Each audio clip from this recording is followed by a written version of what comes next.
Welcome back to the 2023 Brain versus Taste Buds Challenge. And that's right, in this wonderful video, I'll be going through the 4 matchups in the East and West regions. And then, we're going to keep going from there. So it's already been an action-packed time if you watched that first video. If you didn't, go back and watch that first, or watch this and watch that one later. Doesn't really matter. But, my taste buds picking some crazy picks so far, so we'll see if that continues. My brain and taste buds did have one that was the same, but my taste buds taking some risks, so we'll see if that continues. All right, so we jump into the East region, and we got number 7, Michigan State over here. Number 3, Kansas State over here. So we'll see what Michigan State has to bring us.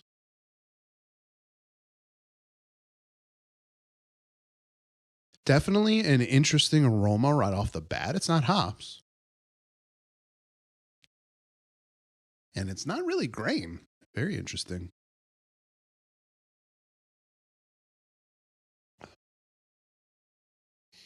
Whoa, just like Tom Izzo seems to bring it even when we think the Big Ten's just going to just throw up a horrible time. I was just fading them, and Michigan State kind of burst my bubble of fades. I should have just went with Izzo. He always seems to do it. But throwing me for some curveballs here. This is like how their teams are. It's like you don't know what to expect. They play some good defense and they got a couple of scorers, and all of a sudden they're upsetting teams.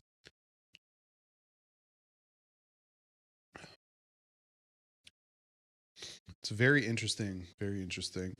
I think it's like a Pilsner, like a very kind of a classic Pilsner, but it's got a good profile and it has an aroma, which is rare. So I will give that into account, and we'll see what Kansas State has to bring.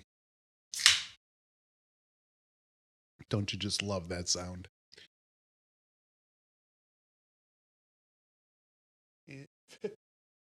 I have to say again that these matchups have been almost like legendary. They're all random. I have no idea what's going on. I don't even know the breweries I'm tasting this year.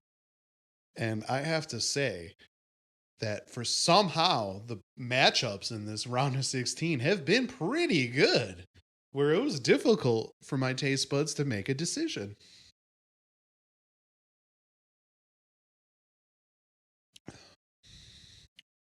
And yes, again, I feel like both of these are similar profiles. So now I have to dive deeper. My taste buds have to be like, okay, like I've liked what I've tasted so far, but show me what you got. What are you going to give me to move on in the tournaments of tournaments? And I got to take a palate cleanser before I do that.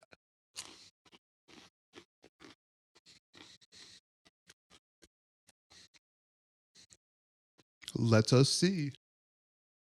Number 7, Michigan State.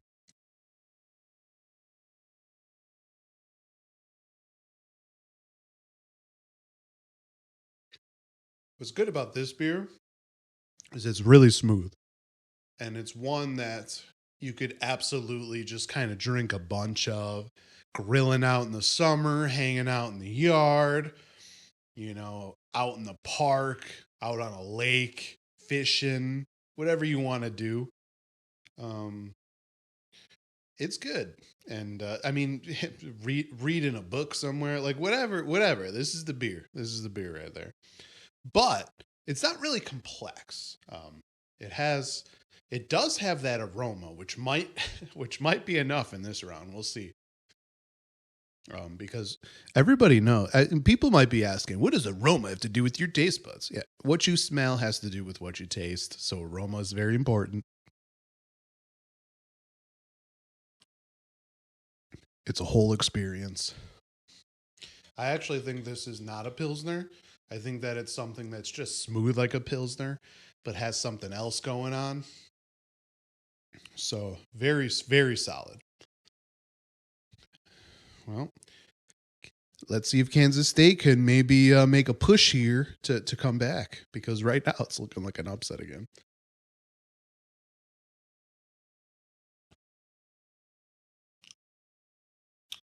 Yeah, I mean, it's happening again. My taste buds are getting ridiculous because number 7 Michigan State with the upset. And we're back. Number 9 FAU taking on number 4 Tennessee. And we start with FAU. Now, before I start, actually, I do want to call out FAU, man. They've been doing pretty good. I know they're a number 9 seed, so people are like, are they Cinderella? You look at what they did the previous year. Like, it's a solid performance this year. You got to hand it to this team. I know they were able to take on a number 16 seed, but then number 16 seed took out number 1 Purdue. So I mean, it's not like they were a slouch. So let's see what FAU has to offer us. Not a lot of aroma. Not a good start.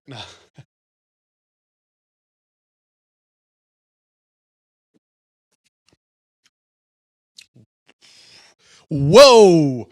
Bringing the flavor. That was like a punch in the face. I have to take another sip because I'm not exactly sure what even happened.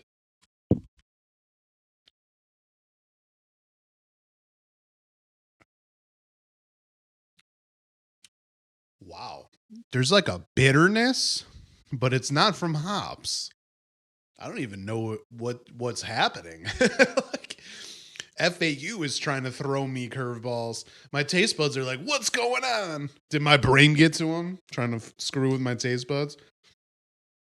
Wow. I'm just going to move on to number 4 Tennessee and see what that brings me because I'm not sure my taste buds were feeling FAU, whatever the hell that was. It's very rare. I don't like a beer, so sorry, FAU. I mean, it's not horrible, but it definitely threw me for a loop in a blind taste test. I don't even know what to say about this aroma.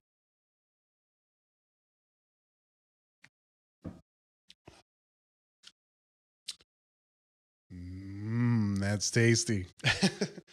Sorry, FAU, but I think this one's going to be easy. Number 4 Tennessee is bringing it. That's what I didn't get about the aroma. It's like a citrusy thing. This is like another one of those citrus sours.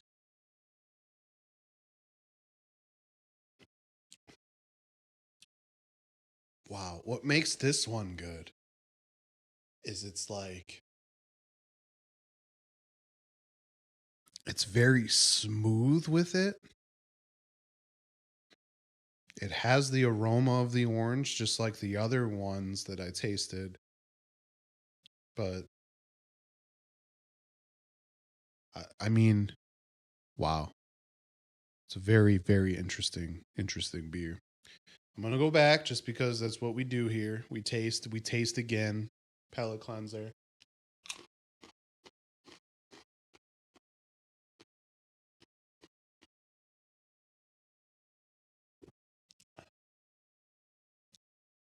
Yeah, I mean, I'm sorry, I don't know what this is, but I'm not really feeling it all that good. So let's go over here.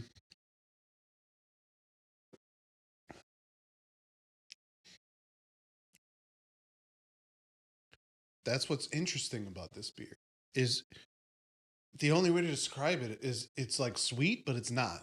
Like it's not sugary sweet, but it has this like kind of a sweetness on your tongue from like the orange flavor, and it's just like blowing my mind. Wow. That's right, folks. Number 4 Tennessee is moving on. Moving on to the West region, we got number 2 UCLA taking on number 3 Gonzaga in a matchup that I am looking forward to. So excited for this one.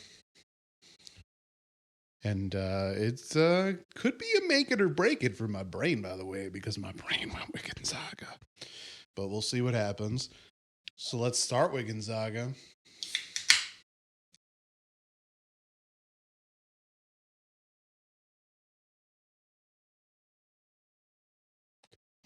Wow, that thing was so aroma-y that it exploded in my face.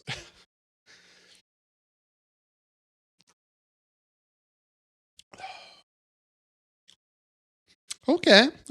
Gonzaga's bringing some solid flavors there. It's not like super crazy in your face, but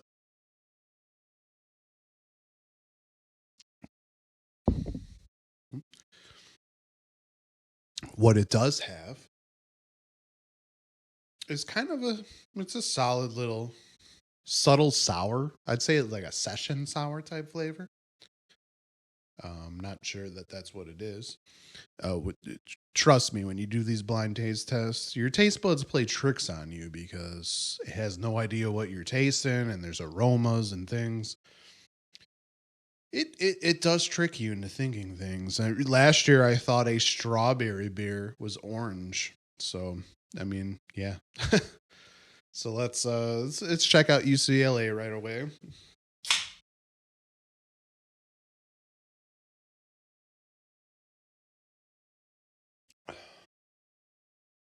Wow. So both of these are gonna get are a good matchup, not because they're like similar, but because we have like a decent subtle beer to a decent in your face beer. So it'll be interesting to see which one moves on with my taste buds here, because which one is my taste buds gonna like after a couple of sips? Think about it. You've had many beers. You've had one that you liked a lot, but maybe you were like, this is a little too intense. I like it, but I could only have one. Your taste buds might prefer a beer that you like and you could have three. So let's take another sip. Number 3 Gonzaga.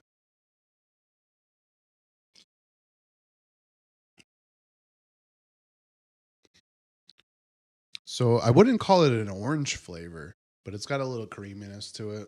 It has a little subtle kind of an orange. I actually think this one might be hopped, and that's what's giving me that kind of a citrus flavor to it. It's very sessiony, I would say, if that's the case. It doesn't seem too alcoholic. It's decent. I'm not gonna lie. Gonzaga's making some decent things there.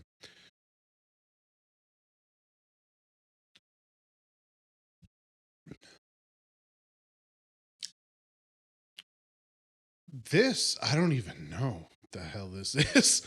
It's like it's in your face because it's like it I don't taste hops. Like hops aren't like throwing it in my face. What makes it in your face is the fusel alcohol. This thing is clearly alcoholic.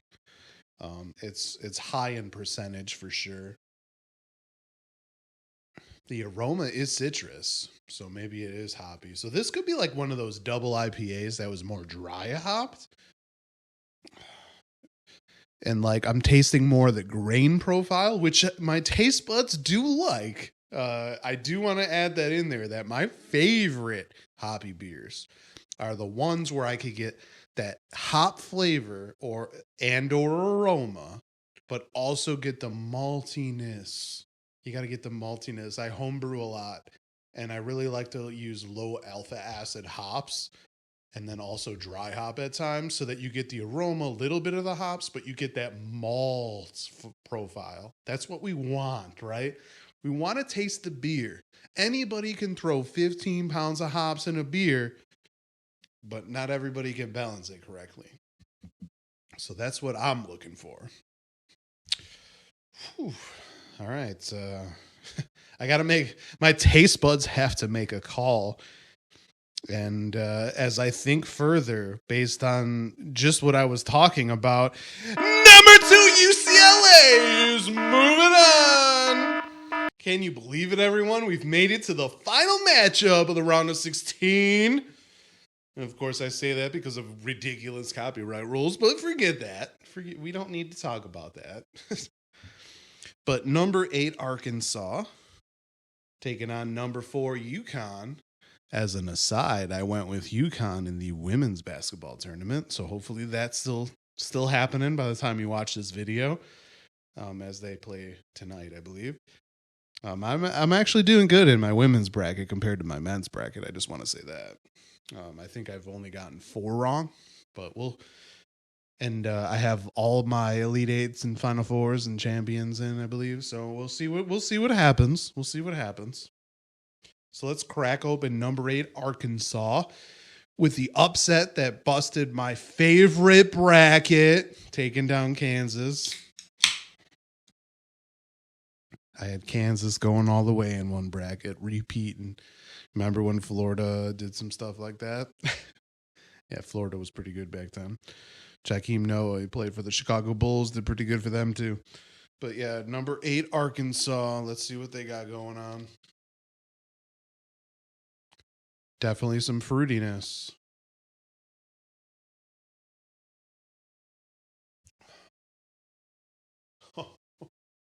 It's like a creamsicle. It's creamy. It tastes like I'm biting into an orange.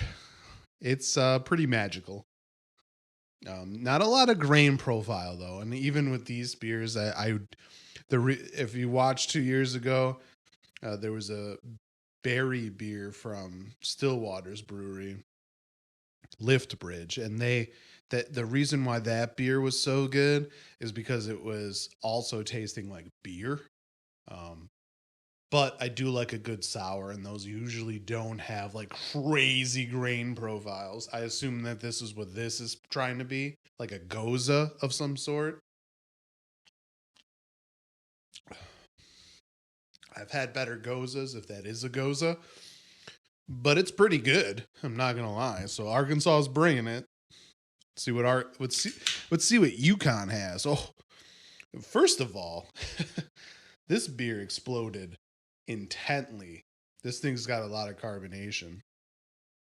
These things have been sitting and settling for a little bit here as I was setting up this stage. But taste the foam right away and see what's going on. This one's definitely a dark beer. It's the only dark beer in all these. That's interesting. I used to love dark beers so much. Before I taste this more, I'm going to throw in an aside. Back in the day, I used to love dark beers so much that that's pretty much all I was drinking for a while. And there was a time in college when I went to UW Whitewater, and I literally tasted creamy dark from Leinenkugel for the first time. Thought it was one of the best beers.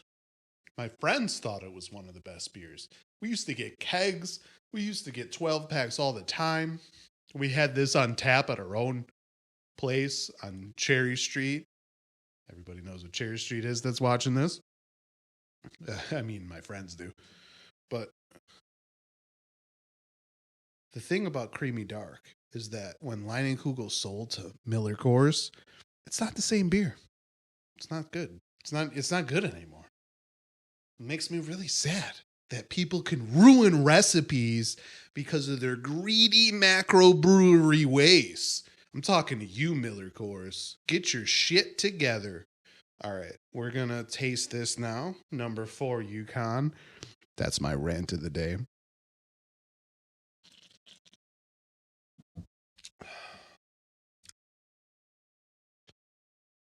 Whoa, UConn is bringing it. I like how I said that like I'm Flava Flav. UConn is coming. But there's like a little coffee flavor in there. It's definitely some sort of a porter or stout. I mean, clearly.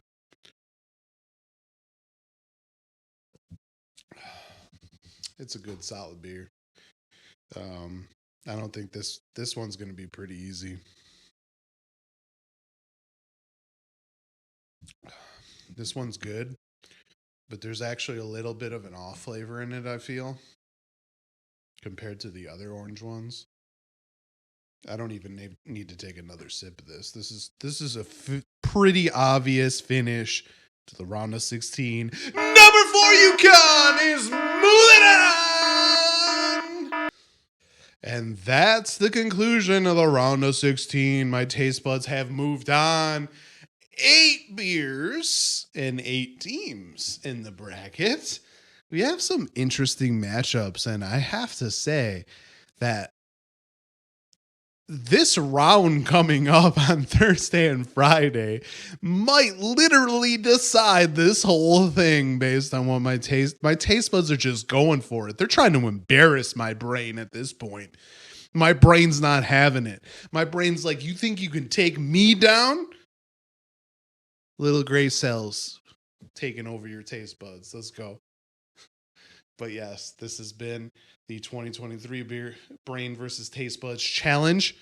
And tomorrow you will see the next round, the quarterfinals. And then, of course, on Thursday, you'll see the semifinals and finals and the reveal of the top 4 beers. So, yeah, it's going to be a great time. Come back and love the beer with me. Until next time, salut.